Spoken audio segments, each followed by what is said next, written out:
Hello and welcome to EvoReal Talks. This is Jessica Side. And I'm Matt Side. And we are your hosts for this next 30 minutes as we talk about Spokane region, real estate, and hopefully you find something that is interesting to you. And I have to say, we are very, very glad that we are now finally smoke-free. Holy smokes, that was crazy. Did you mean to do that? No, I didn't. That was holy smokes. No, it was a slip of the mind. You know, honestly, we were actually not here for the bulk of it.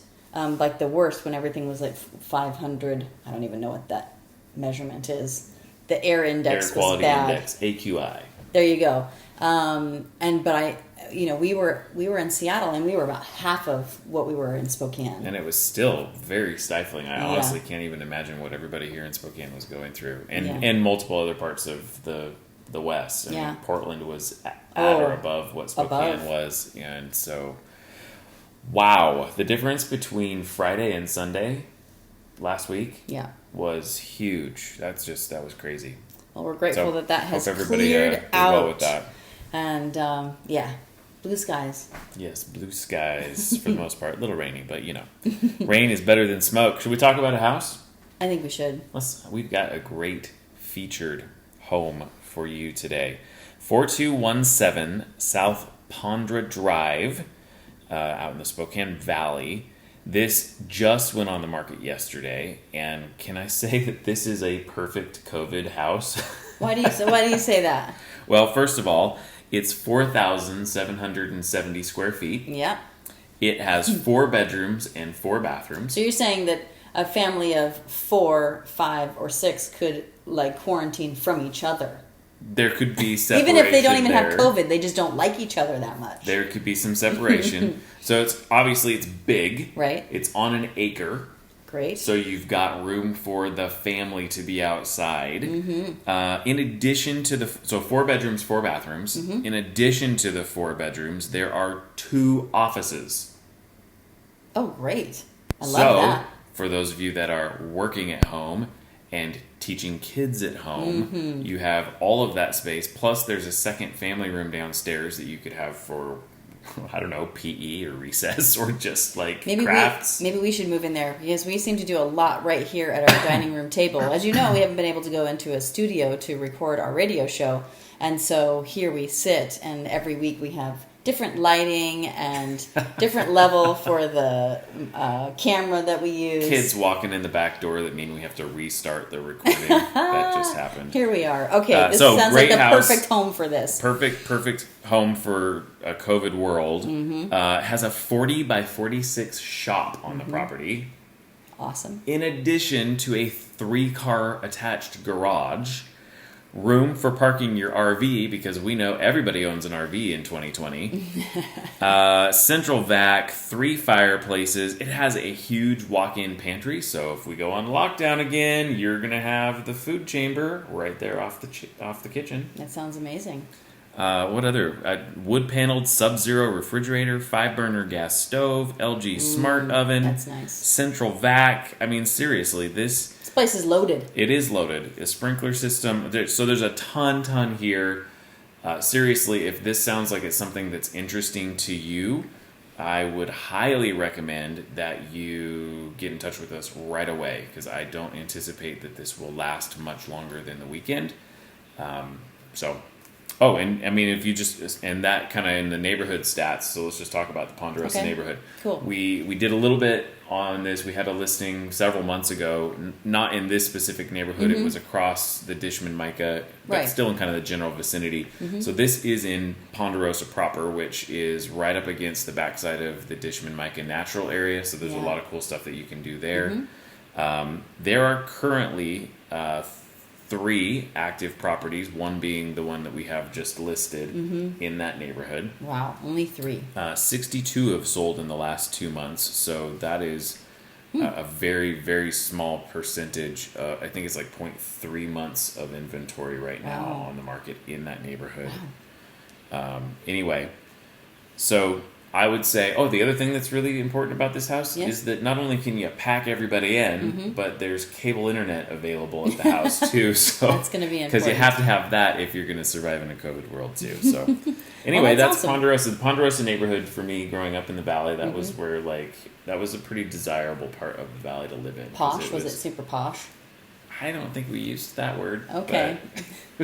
The Richie-riches live up there. We had some friends that lived over in that neighborhood. I remember going to that area. I mean, again, they integrated it into the natural Ponderosa pine nature. Yeah. So if you would like to contact us about that house, please call us at 509-62-HOUSE, or you can talk to us on our Facebook, or email us at info@everreal.com. But don't wait. Hurry. It's going to be gone. Well, very good. So here's the thing.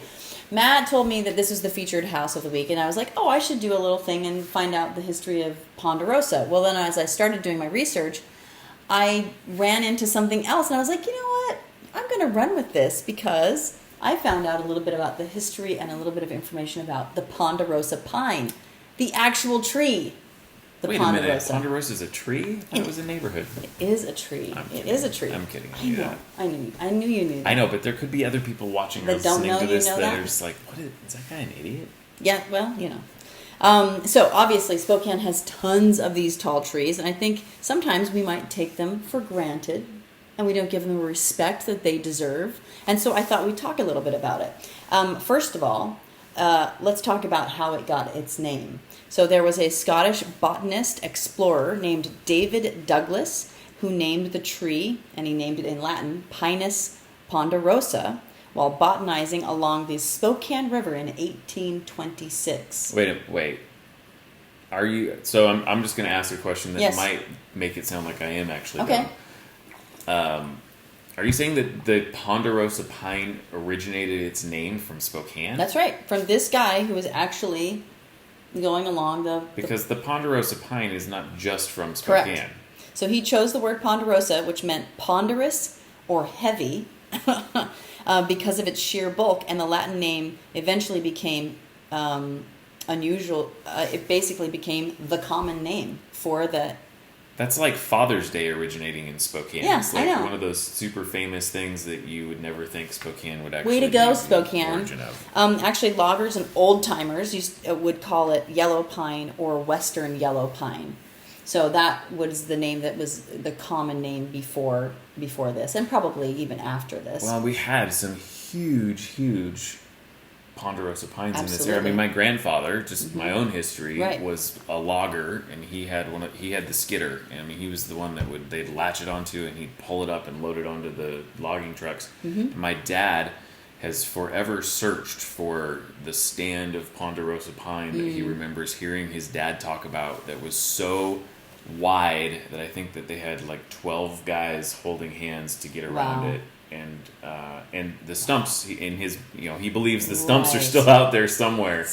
Well, there's I didn't go into it here. And these are all Mount Spokane. Yeah, I did do some reading about some different places, like Deer Lake, maybe not Deer Lake.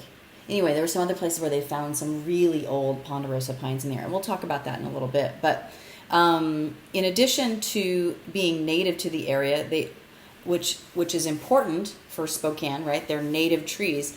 They're so great for this area because they're drought tolerant. Mm-hmm. So when we don't have a lot of rain and we get really arid, they do really well. The mature trees are actually very fire resistant because the bark is so thick, and they lack those lower limbs because they don't have the lower limbs to be able to catch on fire. And they're most effective in absorbing pollutants and carbon monoxide. So obviously important. Love the Ponderosa. And so I thought this was kind of interesting. Like, how do you know you got a Ponderosa pine versus something else? Obviously, you have the long needles. I know. You ask Miss Nicole from Pioneer School. That's true. My son's teacher would definitely know the answer to this. And has probably told me a number of times. But you count the number of needles in a bundle. So if there are 5, it's a white pine. If there are 2, it's a lodge pole pine, and if it's 3, it's a Ponderosa pine. Well, there you go. Lewis and Clark actually noted that the Indian tribes peeled the bark to eat the soft cambium underneath.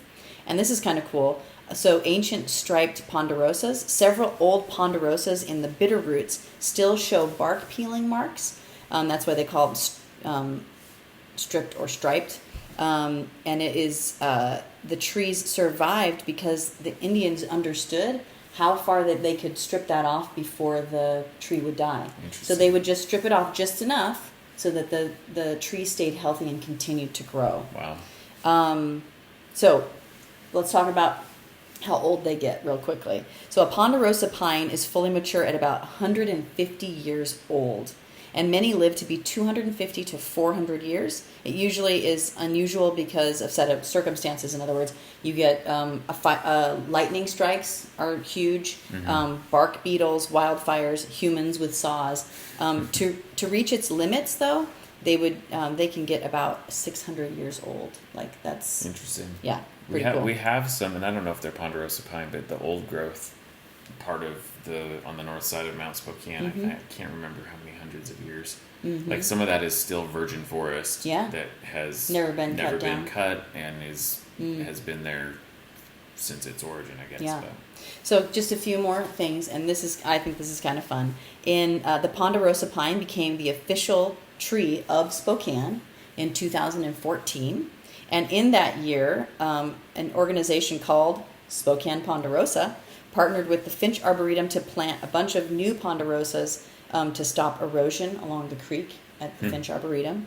And the Boy Scouts, along with a few other organizations, planted 12,000 ponderosas all over the area. Wow. And I'm going to end with this little tribute to the ponderosa pine with a short excerpt from the famed naturalist. I thought you were going to start singing No. Ponderosa's theme song. No, dang it, I should have written that before we started. No, the famed naturalist John Muir actually did a little writing, and he said, of all the pines, this one gives forth the finest music to the winds. There you go. The mountains are calling and I must go. Oh, that is him. Good job. Good job. You know what? This is perfect. It's actually a great segue into the segment of what's to love about Spokane for me, because what I chose to talk about today is our quality of life here is what's to love about Spokane. And I think that is, our city motto is near nature, near perfect. And I think they nailed it. I think as a kid, I kind of remember thinking that was a little bit cheesy, but... Because it had commercials. Yeah, they did have commercials. They were reminding us why we didn't want to move away. The reality is that it's why so many people choose to stay in the Northwest, why those who leave when they are younger kids, we'll say, I can call 20-year-old kids now, choose to come back. And why we have seen over the decades so much migration into this area is really our quality of life. And the trees, the natural areas. I mean, for example, just a couple of days ago, we decided literally at the last minute that next week we want to go to Yellowstone National Park. And we're like, well, actually, what we said is, let's go to a national park. Right. And then we had to decide which one was going to be the easiest to get to and have accommodations. And I realized in getting ready for this segment that we are within an hour's... not an hour. A day. We're within a day's drive of 7 national parks. It's amazing. It is amazing. Glacier, Yellowstone, Teton, North Cascade, Rainier, Olympic, and Crater Lake National Park are all within a day's drive. That's and so then incredible. When the U.S.-Canadian border opens back up, we're also within a day's drive of Golden Ears Provincial Park, Kokanee Glacier Provincial Park, Banff, and Waterton. Those are all within under 8 hours. We have so many places crazy. we need to travel. And that you can. And I think that's what is so kind of amazing about this area. And I think it's important as we're talking about, like, real estate is one of those things that it is your home, it's your nest, it's your place that as a human animal that you is your space, right? And quality of life so impacts that. And as the world around us has questioned their own quality of life, it really is one of the things, and this is kind of my segue into the Let's Talk Real Estate piece of it, is that there are so many amazing reasons why people want to live here. Yeah. And it's why, when we talk about buying in this market, it's been challenging. And at the beginning of the year, I had I'll say a prediction that we were on the upper end of our real estate market. And that was obviously before COVID happened. And even through the early stages and even through the summer of this COVID world, kind of predicting, well, when will this end? And I just, COVID has really changed the environment of the U.S. real estate market in such a way that I don't know when it will end, or if it will end, or if that end will be more of like a blip down and then a heading back up again. Because the reality is that, we can look short term, 2020 and 2021, and say, well, we think the real estate market's going to do this. But the New York Times Magazine put out an article this week called "How Climate Migration is Going to Reshape America," and I have only read parts of it. But the reality of that is, I'm just going to read a quote from that. The Journal of the Association of Environmental and Resource Economists suggests that 1 in 12 Americans in the southern half of the country will move toward California, the Mountain West, or the Northwest over the next 45 years because of climate influences alone. Wow. All other things aside, 1 in 12 of the southern United States. I did some quick math. That's 10.5 million people over a 45-year period of time. And obviously these are big projections, and we don't know what sort of climate action will be taken that could slow climate change down. But the reality is that this part of the country draws people in, and it seems almost a little counterintuitive when we've just dealt with smoke for the last week or so that are very much a part of the climate impact. But the reality is that this is going to, our part of the country draws people in because of that quality of life. And it's going to create some interesting challenges because right now affordability is already questionable. So this is, okay, so let's just back up just for a quick second, because we have been for months, as soon as COVID hit, right, we started talking about the numbers. We were looking at the numbers weekly. We were checking them out. We were saying, hey, numbers are low. And we were looking to see how things were slowing down, what was happening there.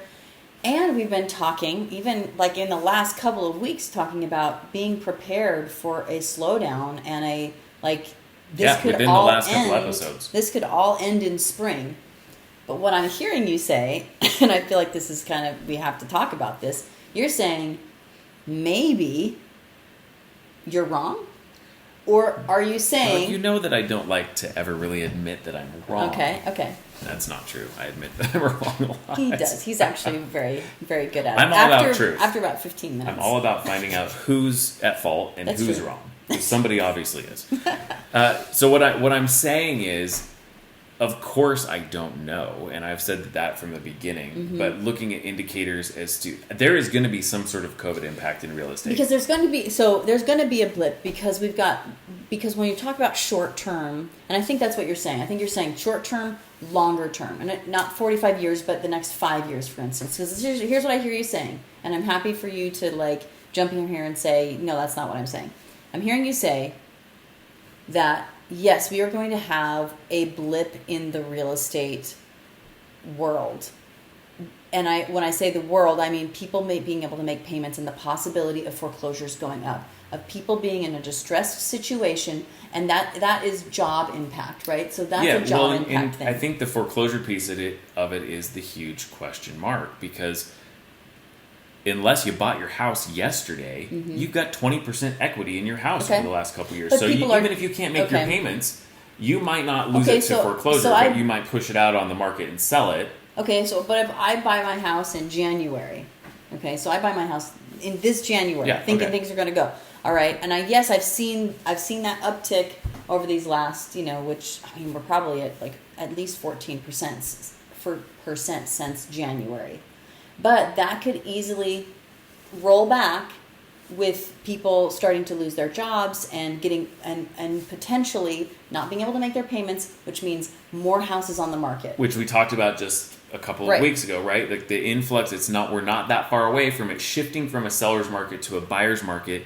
And yes, that's what I'm saying is I could have been wrong about the drastic drop. Like, and I guess I've never really predicted that we were going to have a massive. It's not just you. I mean, we're both exploring this and trying to figure it out. And so here's what I wrote down in my notes: that there has been an observable shifting of wealth into Northwest real estate that has pushed property values upward in such a way that even if there's an housing insecure people that must sell, the buyer demand is such that I don't see it causing property values to drop significantly unless it's for a short period of time. Okay. And I think that that's the piece that has been the unknown, right? It's the migration piece of it. There's going to be a short-term migration, and then there's going to be this long-term migration over the next 4.5 decades. Yeah. But the short-term migration are the people that are living in this really high urban area that's being impacted by COVID, that's being impacted by social unrest, that's being impacted by all sorts of things, and the reality being that they look at markets like Spokane, and I'll give a quick shout out to our neighbors in Kootenai County, which EvoReal is also licensed and does business in North Idaho as well.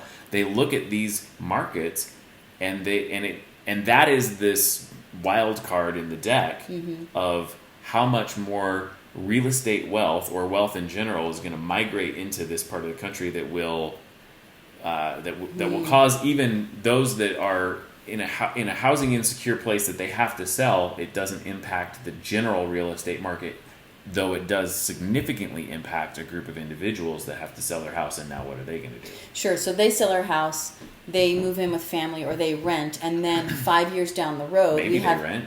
I'm just saying. 5 years down the road, I'm making things up. There is such a huge influx of people from other areas that maybe can pay more, which just because people are moving in does not mean they have a bunch more money either. I think we have to remember, if you have people moving from California or even Seattle where the housing prices are really high, but New England.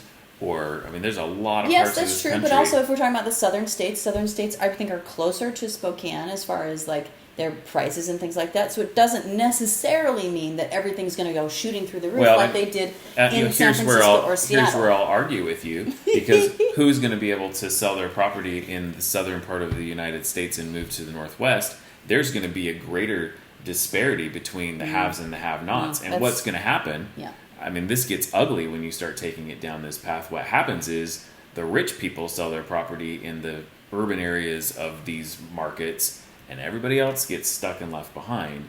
And so there becomes this gap that even furthers. And I guess my argument to you is that it's not an argument. We're just having a discussion. Well, I would argue the fact that it will. It's not. I hear what you're saying. They are going to have there is a shift of wealth that is coming that we've already seen. I'm hearing what you're saying, because people with means, they have a much easier time being able to. And even if their property values go down, they still are going to be able to sell it for a lower value. But they can pick up and move in an easier fashion potentially, and keep their jobs and be able to do their jobs from the Northwest and telecommute and all those kind of things. We were already having this discussion before we got on air here. And one of the things that I also said that is going to be extremely important, because I know you've been in you should probably tell us about some of your legislative meetings that you've been in recently, and like why you're involved in that. Well, this past week, the Washington Realtors Legislative Steering Committee met, which I'm on, and the Governmental Affairs Committee had some of our, the minority and majority leaders of the House and the Senate speaking, and State House, State Senate. Yeah, also state at that level. And it's just, this was part of the conversation in legislative steering, was land use and how we, if this kind of migration is happening, like there's already just this massive strain on inventory, which is quickly making affordability, like the whole west side of the state of Washington is pretty much extremely unaffordable. Like just not just from me as a consumer perhaps, but like the statistics say that with how much money you make and work and live in those places, it's unaffordable. And even Spokane is moderately unaffordable now. And the more migration of people into this area without there being the ability to create more housing opportunity. And that's part of what the legislature is grappling with, is how do we get infill?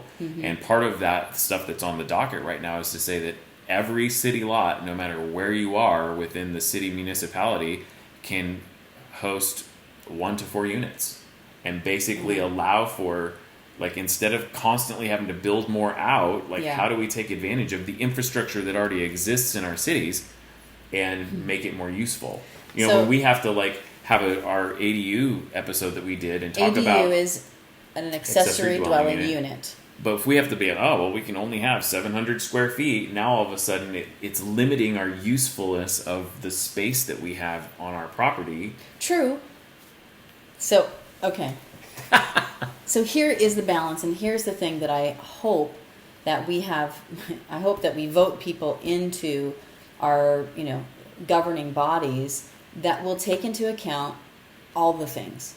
Because we have to take into account, like, why are people moving here?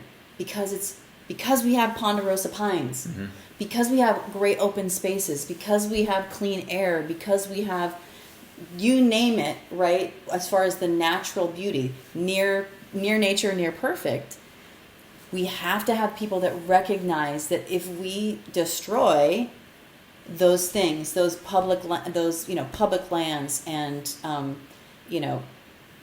you name it, that would have an environmental impact, right? That would take away, I'll just say the easy way, take away trees and add, parking lots. We're not going to be a desirable place. We're going to be looking for a new place to live. We're going to be all moving to Canada. And so I think they won't have us. I think it's important. Again, this is obviously a discussion between Matt and I, and here you are in the midst of it. But it is critical. It's a critical perfect word for and it. that's where the land use piece of it, and having conversations with the people that are making the laws and setting the requirements, and the critical nature of us being able to have a proper integration of environmental responsibility with being able to create opportunities for inventory at the same time. So that, because if we don't create more inventory, all that it's going to do is make the affordability less and less, right? And it will just create this bigger gap. So the last thing I want to bring up, because we're not out of time, but we're getting short on time. Sure. And I think it's really important. We've talked about buyers and whether they want to buy now or buy later, and this thought of, I'm just going to wait for the crash. And I think that it's really important to realize that if this migration continues to happen, which there are a lot of indicators that would suggest that it will, the affordability of a house today is going to disappear tomorrow, and the low rate environment that is still around is really making things more affordable than they should be. Right. They should not be this affordable right now.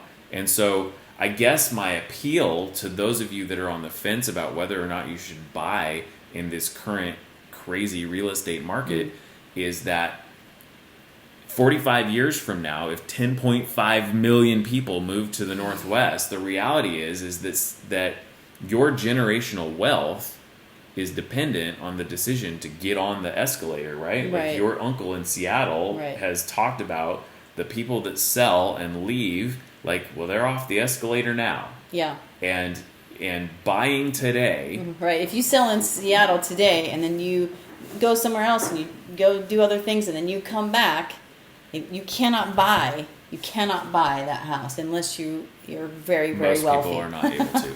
And that's where we're at. We're at the lower end of the escalator in Spokane right now. Yeah. And I would say the best time to plant a tree is 20 years ago, but the next best time to plant a tree is today. Right. And the reality is sure, if you bought your house 20 years ago, great. You've already seen some significant appreciation. But if you haven't, don't wait for 20 years to buy it, because you will have lost significant appreciation and potentially a higher appreciation than we've even seen in the last few decades. Oh my goodness. It's all so much, isn't it, sometimes, guys? And obviously there's consultation and there's counsel, and absolutely. And so I guess this is the end of our show. So as we wrap up our show, I hope that we've created conversation and questions for you, and I want to offer that our real estate team is willing to have those conversations and determine that if this is a good time for you to buy or not, or sell or not. And so reach out to us. Yeah. 509-62 House is our number. If you search EvoReal, EvoReal on any of the social media channels, you'll find us. You can email us at info@evoreal.com, and we really do want to create an opportunity to have a conversation. All right. Thanks, everybody, for being here. We'll talk to you next week. Bye. Bye.